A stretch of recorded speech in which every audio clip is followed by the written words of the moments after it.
Fellas, have you ever wished you were a little bit taller? Kanzuri makes shoes that make you up to 2.8 inches taller without anyone knowing. Look, guys, girls get heels, makeup, and push up bras. Why can't men get a boost in confidence too? For now, for a limited time only, our listeners get an extra 15% off your order with the promo code FRATCHAT at kanzuri.com. This site is already 30% off, and with our promo code, you can get an extra 15% off. That's 45% off for your entire order. Support our show and check them out at conzuri.com and use the promo code FRATCHAT. And we are recording, Mr. Moan. Yay! You know what though? Sometimes when I say yay, people think I'm being I'm not. Yeah, nice I can hear it person. now you say it like that. But my favorite show growing up was Crank Yankers, and that's how they say yay. Yeah, but that character was special. That was special ed. That was special ed. He wore a helmet. Yes, Are I'm you serious. Are you serious? That character was special. His name was Special Ed, and he wore a helmet, and he was special, and he called people, and then he went, yay! He was. Oh no, I didn't know he was. His name was Special Ed. He had like. I feel really He's bad the only about one that had this. like 2 teeth. He was really slow. Yeah, he was Special Ed. That was Oh, so I should probably stop saying. I had no Yay. idea that's where you got it from. Yeah. Oh, God, I would have canceled you years ago. Oh That's no. so bad. Well, Oh, well.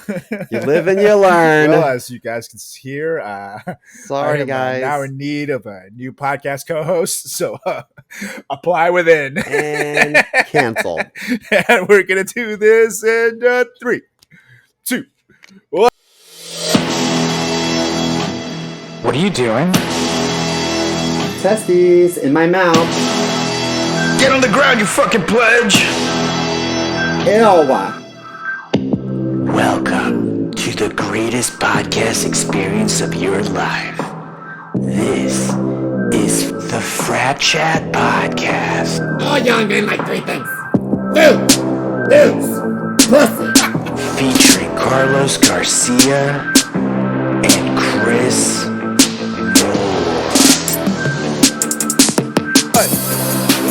What's up, everybody? Welcome back to another edition of the greatest podcast in the history of podcasting time. It's the Frat Chat Podcast, coming to you from California and Maryland this week. I'm Carlos Garcia with Chris Simon Moore. How's it going, Mr. Moore? It's going well. Can you hear me okay? I feel like the reception's a little choppy.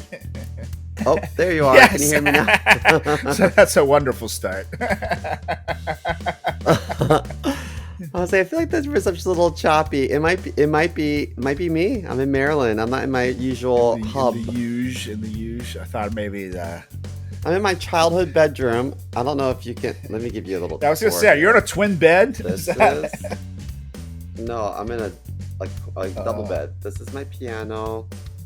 This is my lamp. In there tissues. is 1,000 Beanie and a bunch Babies. of tissues. Very close to the bed. Tissues. Underneath the bed's a banana. I got Vaseline in this other cabinet. So I was looking at some Beanie Babies, and some of mine are worth a lot Yeah, of money. dude, I told you those things are fucking expensive. Like I was like, crazy holy expensive. shit, my little Irish guy is like $3,000 or something, and then I have another one. It's like $600 just for like, because it's missing a comma in the poem on the inside of the tag. Really? So that's a collector Who thing. knew? Yeah. Now you better not tell us Mario about it, because if you guys ever get divorced, he's gonna want a half. And if you slice the Beanie Babies in half, No, they're worthless. I should keep it a Yeah. secret. You gotta take this to the grave. You know, it's so funny. Like imperfections make something more valuable. It's like this Beanie Baby has a typo. It's like oh, it's worth a lot of money. And then you got Cindy Crawford had this like weird mole on her lip, and everyone's like, "That's sexy," Yeah, you know. but my penis So points slightly if to the only I left, was and born. Julie's like, that looks weird. That makes no sense. Makes no sense. And I'm sitting here thinking, if only I was born with a hair lip, I could be a supermodel. But it didn't happen. Yeah, you got to have a cool one like Joaquin Phoenix wins you Oscars. Oh, what a talented I know. motherfucker! He's a weird dude, but what a Yeah, talented that's what you fuck, gotta you be. know? I feel like all the super talented people are secretly super weird. So that's why when I'm weird, I'm like, it's okay. I'm just talented. When I go to Walmart and just my underwear, it's like, it's okay. It's just talent. What a talented guy. He's like talking to himself. Wow, that's so talented. Yeah. I used to have this joke. It was Bluetooth or crazy. And because when people talk to themselves, I'm like, yikes, what a psycho. But then if I see a Bluetooth in their ear, I'm like, oh, okay, you're good. Oh yeah, I So remember that. I think okay, that's a corporate, dude. So Bluetooth or crazy. I had this song that I sang at this show back in Chicago. I'll sing it for you. A little bit of something. It goes like this. We were talking about if you gave blue teeth to Blue homeless teeth. people, they would make them seem I more don't think they're legitimate. pluralized as blue teeth. I think they're just called Bluetooth. Oh, Bluetooths. Julie's. Oh, well, there goes my song. Julie can be the judge. Is plural or Bluetooth? Blue teeth, or is it just Bluetooth? Yeah, it's Bluetooth.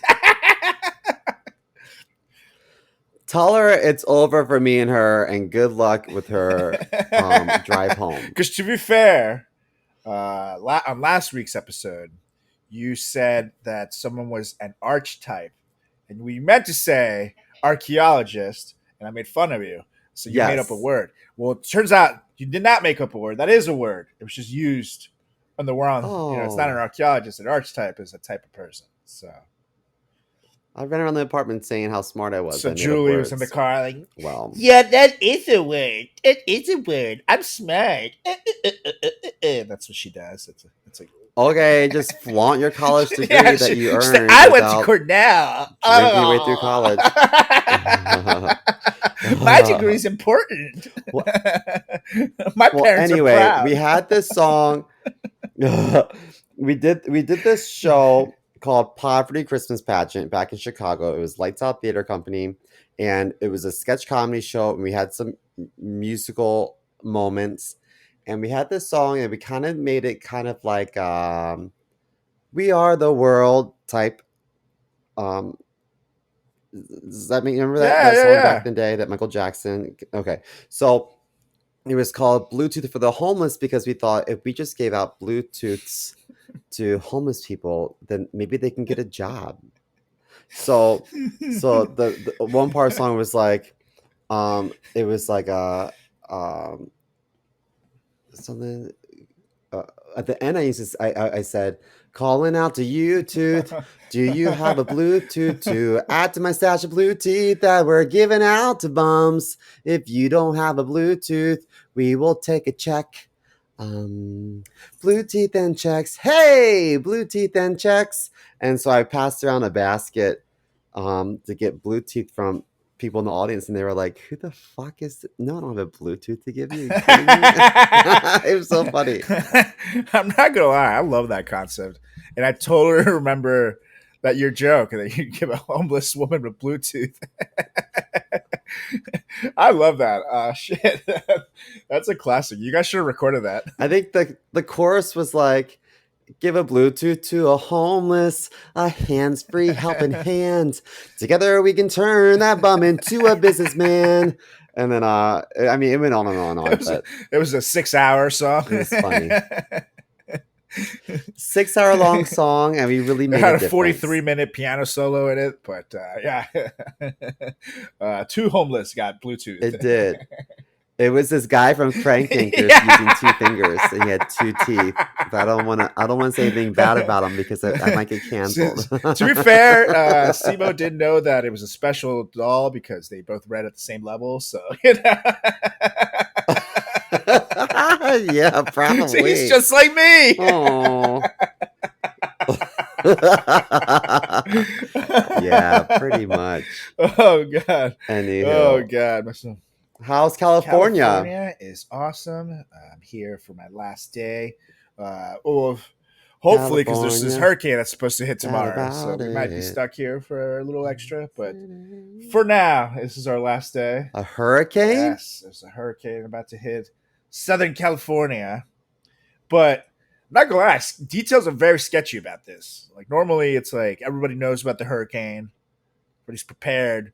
They're like, well, it might hit Southern California, or it might turn to nothing, and then you'll be fine.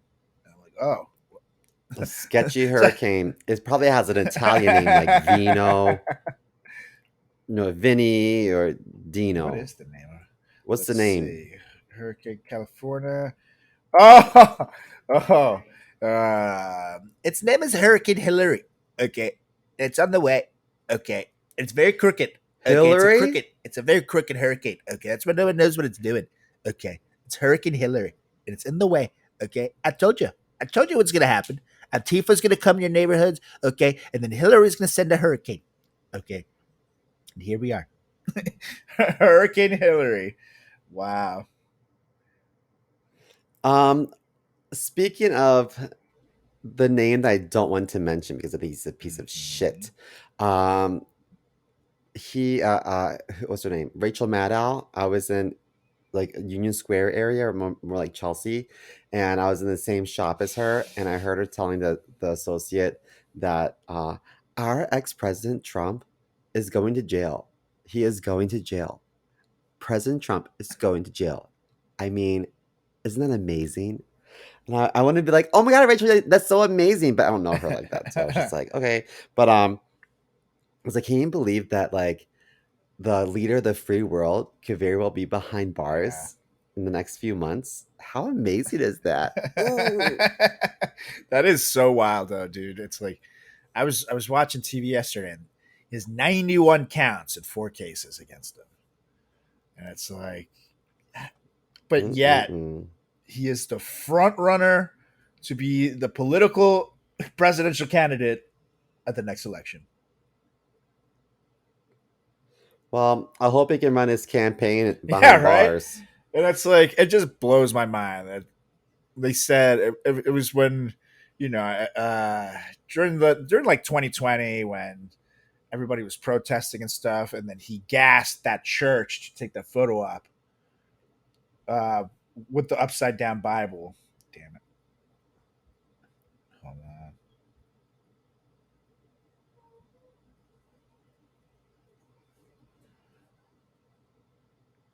And that one was on me. The internet disconnected, but it was during when he gassed those people to get that photo op of that church with the upside down Bible. Everybody's like, "Oh no, he's not bad. We're just a party of law and order. He was trying to restore law and order, and now there's 91 counts against the man." It's like, what law and order? I don't see anything. Nothing happened here. I know. Man, middle America, guys, who touched what the you? fuck is happening? What's wrong with you? Show me where they touched you. Right? It's like I just don't get it, man. I'm so confused by this whole thing. I don't understand. But anyways, we'll see what happens. We'll definitely keep you posted right here at the Frat Chat Podcast as your dependable news source here in the world. The only news source you can trust. Speaking of news. On a different note, I will say I performed in your show Just Kidding, and it was basically sold out. Great show. A lot of fun. Was, and I'm sorry you weren't there to see it. You were kicking ass in California. Right. So we can say that the Frat Chat Podcast was simultaneously kicking ass in 2 separate coasts. East Coast and West, brother. Bringing them together. Kicking a lot of butt. A lot of big butts. Yeah, because they cannot lie. It's against the law for big butts to lie. We all know that. Correct. We don't want to be in jail like Trump. So I see that you have a story you want to share. So this one, I just need to get your thoughts on this. As soon as I saw the story, Okay, I thought of, we have to talk about this on the pod. So, I didn't read yes, it. so this is wild. This is absolutely wild. I'm ready So for this it. woman, who apparently has 9 months to live, she asked Huh? her husband if she can sleep with an ex just one last time. Apparently, the husband writes that he was originally destroyed after finding this out. But he says she only has 9 months. Like the doctor says she'll need a wheelchair in about 4 or 5 months. Then by month 8, she'll be bedridden for the last few weeks. And that's if she doesn't decline faster. And he said, I don't remember life without her. And I don't know what I'm going to do when she's gone. I've been doing my best to make the last days of her life good and grant whatever wish I can. But then, if it wasn't bad enough, she asked for her to be able to have sex with a previous partner of hers. And then he explained, of course, I was shocked. And when I asked why the fuck she wants that, so basically, she thinks that her most physically compatible, satisfying lover was him. Ooh. And then she gave a whole monologue about how sex sometimes is just physical and Mm. how emotionally fulfilling sex is with that guy, but it was bullshit to get to that point. He continued, so now I'm left with this: deny my dying wife a wish for my own ego, or let her go fuck another man who she feels was better. He goes, honestly, I'm so pissed off and betrayed that she asked me of this. She asked this of me. I feel like I'm put in a position here where I have to say yes because she's dying. I know what I want to say, but I don't know if it's right. I'm so hurt that sex with an ex was apparently so good that she needs to do it once before she dies. I just hate everything about this. I'm really not sure what to do. Wow. if if Osmario's dying, What a he looks at bitch. you, he's like, Chris, is it okay if I go bang the neighbor one last time? You know what I'm gonna do? I'm gonna hide the morphine. I'm gonna be like, you fucking kidding me? Listen, just because she's dying doesn't mean we can't call Yeah, her a bitch. yeah, that's You know what I true. mean? Like you don't get that big of a pass because you're sick. Like a bitch is a bitch. If you walk like a duck and talk like a duck, you know what I'm gonna call you? A bitch. So I just feel like if it was me, oh, I'm all so hot and bothered by this. If this was me, I would say, okay, we'll do that. Just give me some time to process this, but yes. I will wait till she's in that wheelchair and I'll say, I want you to call him up and bring him over here. Because just because she wants to doesn't mean that that guy is That's true. willing. I would wait till she is fucking Oh decrepit and god. then to watch her face when she gets denied. That's true. And like who's going to was the husband supposed to set up this booty call for her? Like how is this even gonna happen? That's so weird. Or Yeah, I would be so uncomfortable if someone was like, "Hey, Chris, I don't know if you remember me, but we had really good sex and I'm gonna die. Can you come plow me?" I'd be like, it's like, Uncle Steve, I told "New you to number, stop who's calling. this?"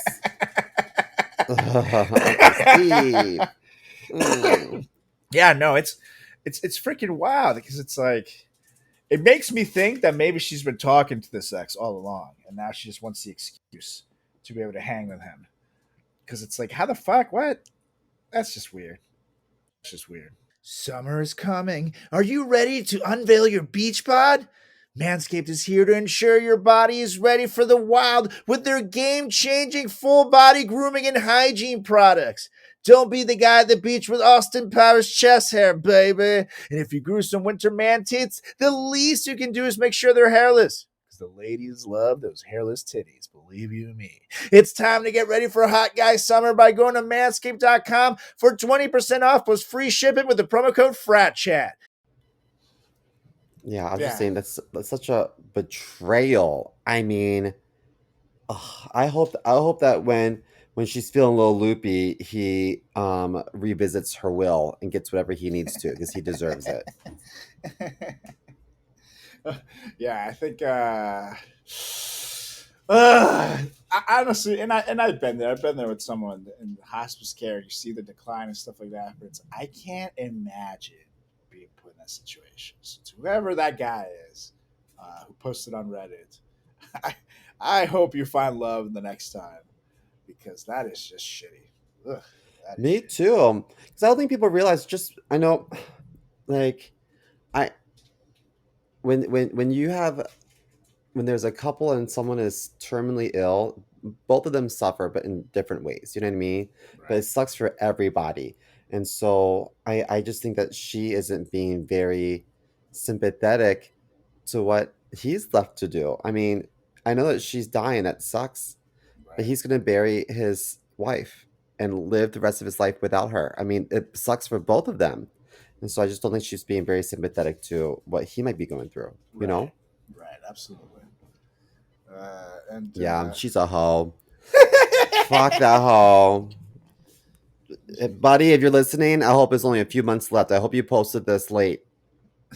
Hope you posted this 9 months ago, and now you're out on the scene, now you're enjoying free. yourself. Amen. Amen. Well, anyways, Mr. Mo, that is the news of the day. And now it's time to get to it. As we alluded to, we both were rocking Yes. on the East Coast and the West Coast this week. We're both stand-up comedians. I've been at it now going into year 8. Mr. Mo has been at it. Well, how long have you been at it now? 15 years? 12 years? Oh, more than 15, under 20. I don't want to say.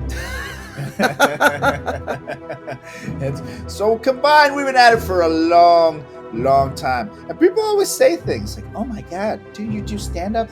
That's so brave. That's so cool. I could never do that. I could never do that." And here's the thing: yeah, you probably can. If you're starting out that way, you're beat. But for those of you that have always had the bug and want to try this out, we thought, in honor of just coming back from the Burbank Comedy Festival, in honor of a wonderful time of the year, we thought, why not give you guys some tips to get started? Because I know this is a little dream for some of y'all, and we're here to make those dreams come true. And that's why we're going to give you our top 10 tips to get started in stand-up comedy right here at the Frat Chat Podcast. Because we care. We care about you. So, let's get to tip number 1. You can't get started if you don't start writing right now. Yep. Start writing. What are you doing? Literally, sit down, write some jokes. You realize how hard it is. But also, note, you're gonna suck at first. You know what I mean? You gotta start writing as much as possible and start weeding out your bad material so you can compile a little list of material you think is good enough to take to your first mic. And that's where you'll I see if agree it's any with good. that. Mm-hmm. It's just like you can't submit a sitcom to producers if you don't have a good sitcom. You know what I mean? Like you have to write. I think that was it Zach Guten, is a comedian and comedy writer named Zach Guten, who told me that he took a little notebook with him everywhere. Yep. Anytime he had a funny thought or just a funny idea, or just something that was questionable, he wrote it down. And so I have a Totally. laundry list in my cell phone, notes of whatever I think might be a good joke. I was literally about Anything to with say, potential. this right here is your little notebook. What I do is I send myself emails so I don't forget. I'll title it Bit and put a little joke in there, or put a little premise in there, send it to myself. I have a little Bit folder where I drop everything into. And then when I sit down to write, I go through them. And then I see, okay, this is good. What the fuck was I thinking when I wrote that? Mm-hmm. There's a lot of those. This is great. Try this out. And literally, I think my rule of thumb is for every 10 jokes I write, maybe 1 to 3 might be usable. The rest, the premise is, this doesn't work. I don't like this, blah, blah, blah. So it's really a numbers game. You gotta. Oh, everything I write is perfect. Everything I write is golden. It's just only golden to me. Ooh. Wah, wah, wah, wah. Wah, wah, wah, wah. So get out there. Start writing. You don't have to tell anyone that you want to start comedy just yet. Just do it in the privacy of your own home. Think about it on your way to work.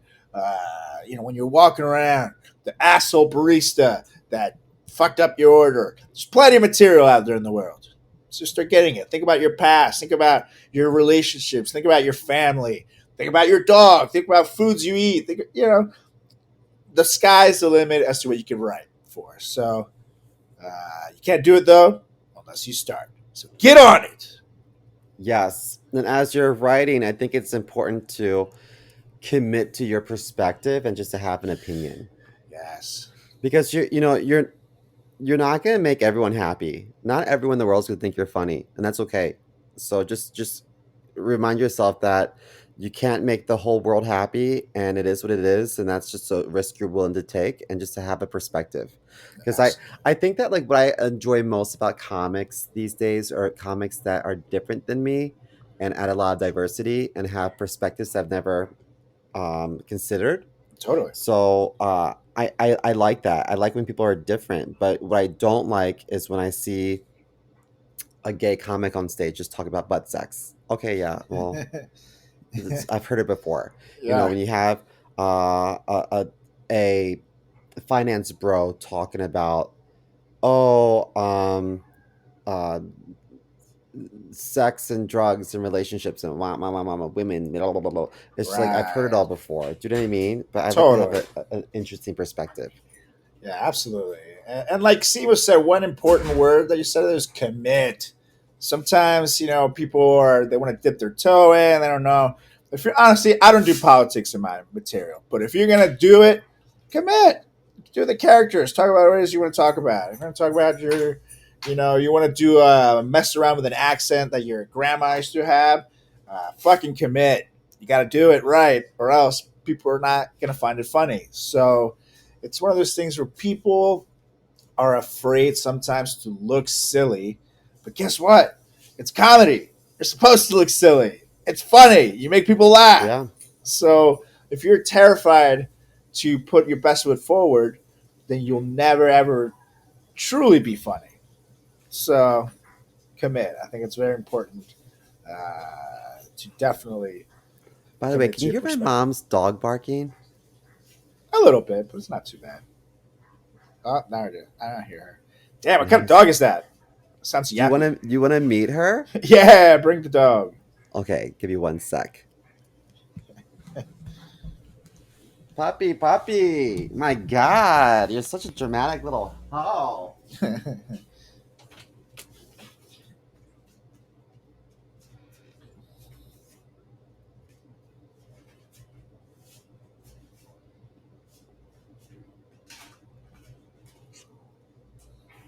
And this is the dog that Simo learned everything he knows about peanut butter with. If you know what I mean. You want to come in here? They call him Jif. Yeah. You want to jump up here? Oh. This is Chloe. Oh, hi, Chloe. Yeah, Yes. baby. You're so sweet. She just wanted to get on the podcast. Oh. You're famous now, Chloe. You're famous. Look at you. You're famous. Now shut the fuck up and stop barking. Included. Now she's gone. Yeah. I think she's barking at hummingbirds. They have this hummingbird thing. Oh. And she And doesn't like hummingbirds, clearly. I Fuck think that so- bird! I think so. Oh my gosh. Let me lock her in a closet somewhere. Very quick. Just put her in a trash bag, totally normal. And note, that was a joke. So if you're listening, PETA, back off.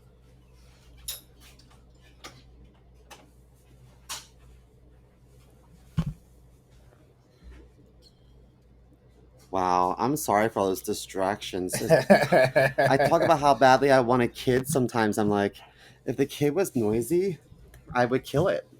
Oh, yeah. My podcast comes first, the kid comes second. The people are listening to me, Jimmy. As you dunk them underwater. I just Yeah. texted my mom and said, come get your child, your favorite child. Anyhow, what's next on your list? Well, speaking of your mom, this next tip is one that I told her when we went bikini shopping together. Nice. Less is more. Oh, yeah. When you're writing, which you guys will hopefully take from my tip number one, make sure you're cutting out any unnecessary words out of your jokes. Like when I started out, for example, I would do all of my jokes were honestly like these long ass paragraphs, and then I would eventually get to the punchline. But then my jokes would take like a minute and 30 seconds sometimes to deliver, which is too long. If you're a storytelling comedian and you tell so, then that's one thing. But I was not at the time. And here's the thing: if it works for you, great. But if it doesn't, then you wasted a minute and a half on a story, and you bombed. And then literally, that's if you're starting on a 5 minute set, that's a quarter of your set. That's just a bomb, and then people will remember. So make sure when you write down a joke, literally just cut out those extra words. See what you can do to take out from it until it's perfect. You don't want to ruin the punchline, but you definitely want to operate with the less is more philosophy. Just any ums, any likes, any unnecessary sentences. Sometimes we talk too much, especially when you're writing. So make sure you're Yeah. editing what you're writing, and it'll help you out in the long run. That's one thing that took me way too long to learn, but my writing really progressed, and my jokes got way better once I figured out the less is more technique. I think it's okay to get feedback from your peers, only if you trust them, but you have to take feedback with a grain of salt because they lack the exact same perspective as you. Right. And sometimes when there's competition, people aren't the most helpful. Totally.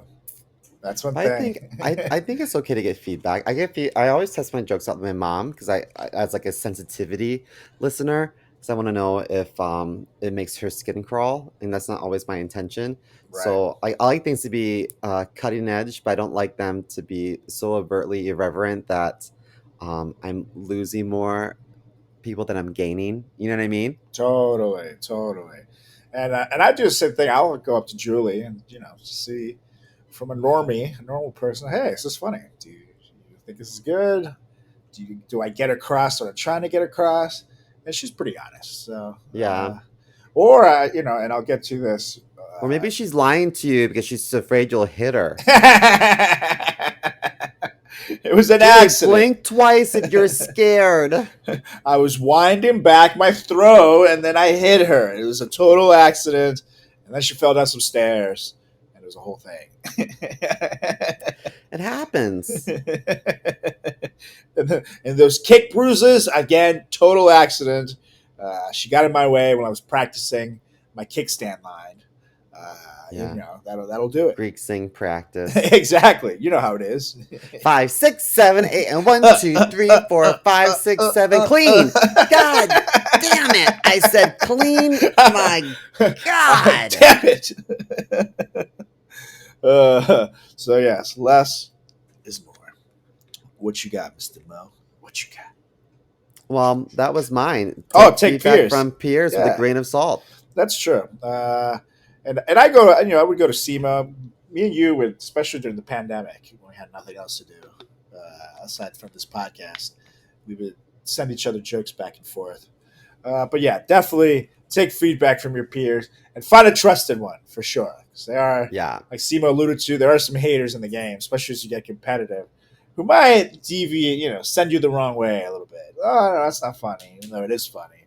They just don't want to admit it. So find that close comedian where you guys can be competitive with each other, but at the same time grow together, and it'll help you out a lot. So, and once you have that opinion, once you've written some jokes, find places to test your material.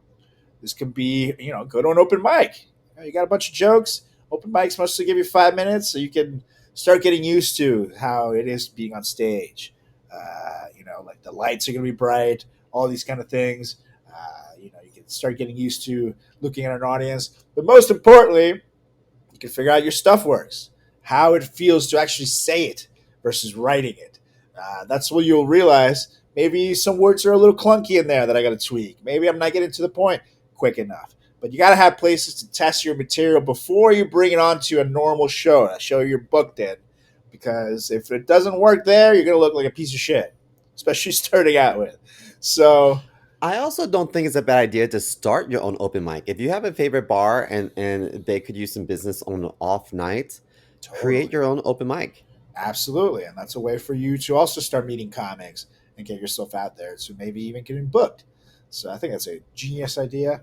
And use social media too, man. Like if you have clips, you can post on YouTube or TikTok, Instagram. Ask your friends to review it or ask your public, but that can get you a far reach. You can also go to Reddit, where, well, let me tell you, people are ruthless, but if you make it past the ruthlessness and your joke gets popular on there, it gets a lot of eyes, but also it means it's good.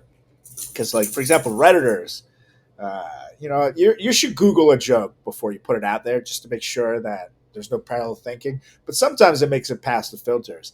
And, man, those Redditors know everything. So Charlie Chaplin did that joke in 1932, you fucking hack. Oh, I'm sorry, Charlie. So they'll get you. They'll get you. But You know if they what? think it's funny, you're gonna be good. There is a, I'm not going to say who, but there's a famous female comedian with blonde hair who has a joke very similar to mine.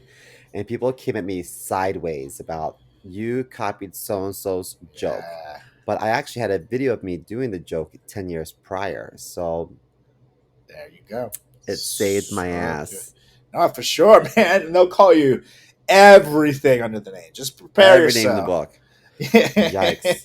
Espe- Well, Especially if you're SEMO, they're really going ahead. They call I me know, hard, but Redditors, why do you call me faggot so much? they really go I at you, don't even dude. do like faggoty things. I like barely go to Broadway shows. Yes, Okay. yeah. So in addition to open mics, while you're there, you should meet some people and you should surround yourself with dedicated comics. There's a lot of leadership seminars say you should surround yourself with successful people because it will motivate you to be successful. But if you surround yourself with duds, then you make excuses for yourself not getting stuff done because all your dud friends are also not getting stuff done.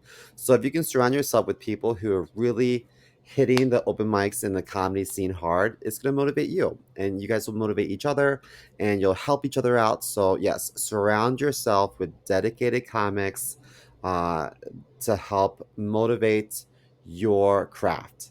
Totally, and set off that like your competitive side almost. It's like you want to. There is such a thing as healthy competition. You see your buddy working his ass off, makes you want to work a little harder. You see them making certain shows, makes you want to write a little harder and figure out how to get that funny and get booked on those same shows. So find someone that not necessarily you can latch up to, but someone that can help bring you up with your motivations. You don't want someone who's just sitting around. Oh, it's fine. I did one show this year and I bombed, but it's fine. I'm just here to you know be silly and do nothing. No, now if that's what you want, if you just want to do this as a hobby, sure, that's a fine mentality to have. But if you want to grow in this and be successful, I'm telling you guys, you're gonna eat shit for so long. You got to be motivated. Yum.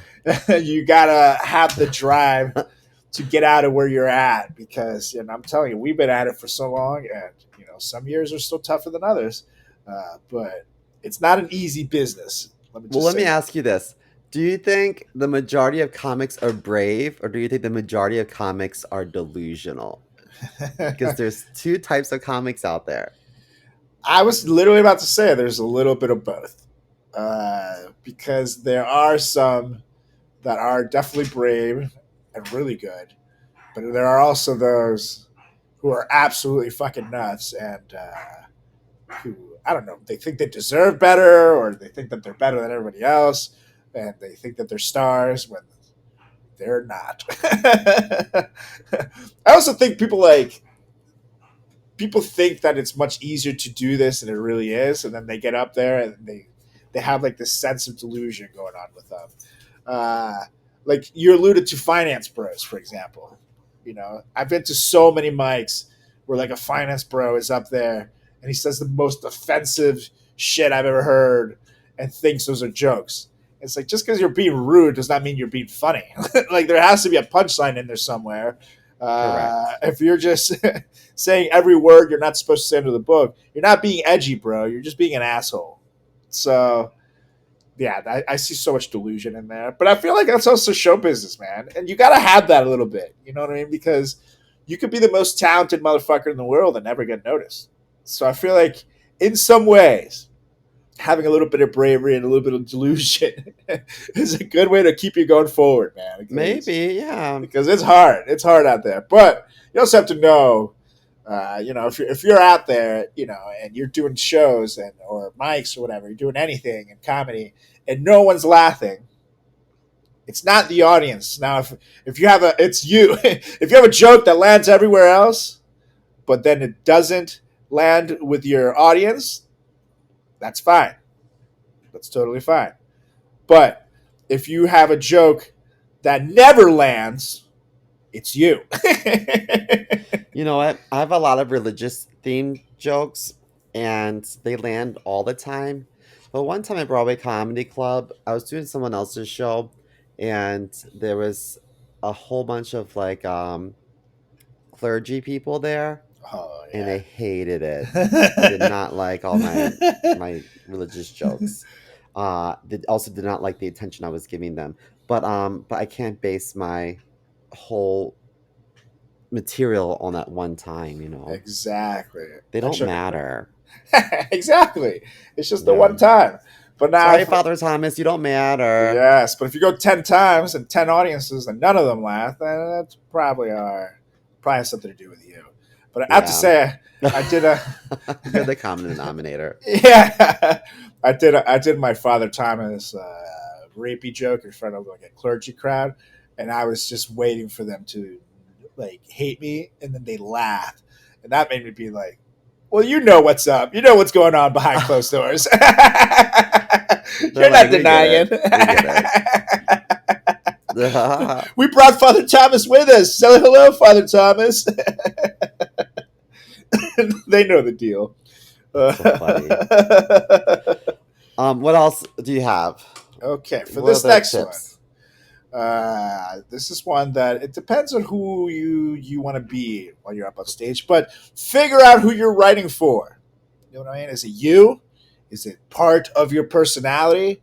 Like for me, like it's kind of like my weirdness goes out there when I'm on stage. But I have, I have my Type A personality. I have my weird personality, the giggly, the one that does characters. Who are you writing for there?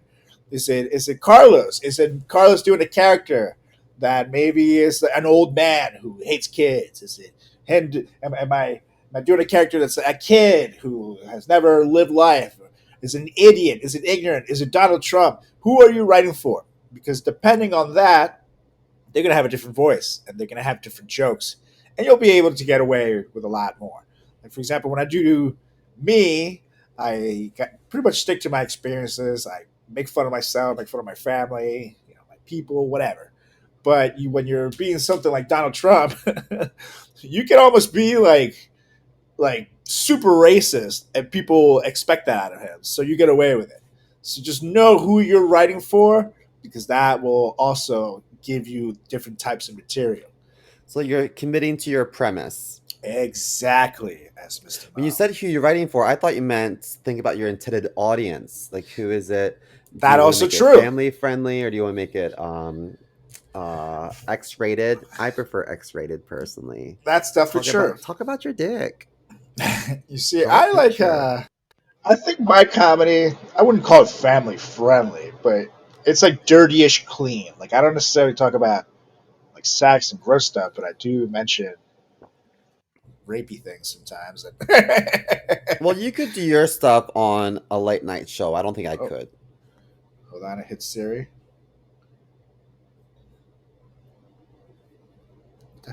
Shut up, Siri. That's so weird. All right, can you hear me? Yeah. Was your phone talking to you? No, it's the computer Siri. She just said 1 sec and started like doing something. It's like, Oh no. Tell I her didn't to mind her fucking business. ask. Her and Alexis are just stupid hoes. Mm-hmm. Mm-hmm. Well, my next one is, there's a lot of like stand-up courses you can take, which aren't a bad idea, especially if it's like through a pretty prominent comedy club. Right. But I don't think it's a bad idea to take an improv or an acting class, normally improv still maintains the same essence of what you would learn in an acting class, Mhm. because acting is all about listening to your scene partner and reacting honestly and given circumstances. And I think it's nice to have some acting chops when you're on stage, because you never Yeah, know what can happen. You never know totally. what someone might throw your way. You never know what kind of vibe is coming from the crowd. And I think it's nice to kind of have just to know the foundations, the guidelines of just good comedy. I Totally. also think that not only should you maybe invest in a class. Well, one of the benefits of investing in a class is that there's normally a showcase night, and people might come see you Mhm. at a showcase night, and you get booked from there. But I also think it's just a good idea to not just take a class, but to also see shows regularly. Mhm. And when I was taking improv in Chicago, we got free passes to see as many shows as we wanted to, and I took advantage of that because I That's thought awesome. if I want to be an expert, let me see what everyone's doing, you know? Totally. And here's the thing: you don't even have to go to live comedy to see shows. You can fucking go on YouTube and Google the legends, Google the up and comers, Totally. Google anybody. Just Google stand up comedy, and you'll see thousands upon thousands, in fact, maybe millions of clips with people doing their stuff. So then you can start watching. How do they perform in front of the crowd? How do they move? How do they hold the mic? How do they sit around? And yeah, taking an acting class for me, I thought it was one of the biggest things that helped me out because it helped me deal with my anxiety and it helped me deal with doing the things I do in front of people, which is totally different. It's totally different being a weirdo behind closed doors than it is in front of people. And also, it helped me with learning scripts and things like that, and learning how to have Yeah. fun while staying within a script, which is something that while you write your jokes, it's essentially you're writing your own little script there. So you want to make sure to get something that rounds you up. And plus, with stand up, it often leads to doing sketches, maybe some acting work down the road. So it's good to be prepared. But I will say one warning, especially if you live in the New York City area or LA or something big like that, where it's a big metropolis. Make sure, or even Chicago, like Seema did, make sure you're vetting your classes. Like the one that Seema just mentioned sound like a great class. They give you passes, so you can check out shows. It's a reputable uh, club. Make sure that it's something like that. Make sure that your instructor is someone that's been there before. Maybe hell, at the very least, open up for successful people. Because how the hell is someone who's never been there going to tell you how to be successful? It's True. so you got to make sure, like I said, you're gonna run into a lot of people. Oh, take my class, take my class. But wait, you've been doing stand up for 3 years. Like, get out of here. So make sure that whoever you are going to learn from is someone who is good and can actually teach you the things you want to get to, which is getting to that next level. Because otherwise, you're wasting your money and your time, and you're gonna learn some bad shit that's very hard to unlearn. So just You double know what check I yourself. can't stand Mhm. is when you do a competition and one of the judges has been doing stand up for like a year. I You're know. like, who did you blow to get this I know, judge dude. gig? And why am Right? I not a judge? You Is loser. it because I didn't cradle the balls? You know? I know, man. And you see it sometimes, where it's like a buddy of a buddy. It's like, I saw you bomb several times in the last week, dude. You are not the one that should be judging Yeah. me. And Exactly. those people are always the biggest haters too. 100%. Yeah. Well, you have one left, and I think this You is a very important one. Yes, and this one is something that I learned actually through my acting class. I was with Brad Calcaterra at the studio in New York City. He trained such notables such as myself and Laverne Cox and well, many others. I'm just there's you can Google it. Good guy, great teacher. He taught me the biggest, most helpful tip I've ever had in my life. Not just in comedy, not just in acting, but it's helped me for everything in life. Don't panic. Breathe, people. Breathe. When Hmm. going on stage for the first time, you're going to notice those lights are bright as shit. It takes time to get used to. Your heart rate is going to be increased. Your hands or armpits might get extremely sweaty. You might have a fucking panic attack. So you want to make sure that you're breathing. Get some oxygen into your brain. You can't make decisions if you're not breathing. Your brain needs oxygen to react, to think, to feel good. Make sure you take a lot of deep breaths and relax. And a big one that I do, this is a fun tip. When you're really nervous, you're about to go on stage, you're about to do your scene, whatever, take a big deep breath and literally hold it in and clench your butt cheeks while you do it. Just hold it in. Count to like 3 to 5 seconds. Do you And then clench your butt cheeks so it doesn't come out your ass? yeah, it's after Taco Tuesdays, particularly. I do this, but literally just clench it in. It like weirdly relaxes you, and then you release. So you're gonna go clench the butt, release, and see how you feel. Your body settles.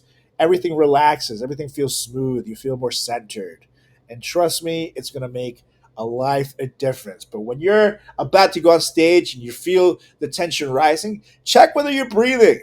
A lot of people don't even realize that they stop breathing. Like I remember I would be having like close to a panic attack, and my acting coach would look at me and say, "Carlos, do you realize you're not breathing?" I'm like, "Yes, I am." Yes, I am. I swear to God, I'm like turning bright red and collapsing on the ground. I'm totally breathing. So you got to make sure to breathe. Let your body relax. Let it get oxygen so you can think and make the best decisions with what's going on. Because, especially when I started out, I was so nervous that I wouldn't even be present in my set. I would just be trying to recite what's going on, and then my hand would be like shaking and shit. I'm not paying attention to the crowd, and then you miss gold. You know what I mean? Because that's how you miss good riffs. You miss something that the audience might be doing that's annoying that you can call them out for. You don't make eye contact when you're terrified. So just being able to catch my breath, send oxygen to your brain has done wonders for relaxing me on stage and then making me better. So I will say, take a deep breath, you guys. It'll be okay. You sound like a theater teacher. Yeah, right? It's weirdly all Really? related. It's like it's all related. That's why I'm glad you said take the classes and stuff. It really is. Don't forget that your body's a miracle and to trust your breath. Unless it smells. Oh, God. Oh my God, my microphone just melted. Okay, so my last one I think is a very important one, but people are going to think I'm being very snobby by saying this, but I just want you to hear me out. I think it's important to maintain a good fitness regimen, work out, get in shape. Everyone has different potential for shape. Do you know what I mean? Right. For right. being in shape. I'm not saying you have to look like the cover of a men's health or women's health fitness magazine. But what I am saying is that there is a common denominator. There's a correlation between fitness and the people you see on TV. And so if you want to make yourself marketable, do your best to look your best. And when you are doing stand-up comedy at the rate that we are doing it, we are working all day, we're our day jobs because stand-up comedy does not pay a lot of money until you get hit it big.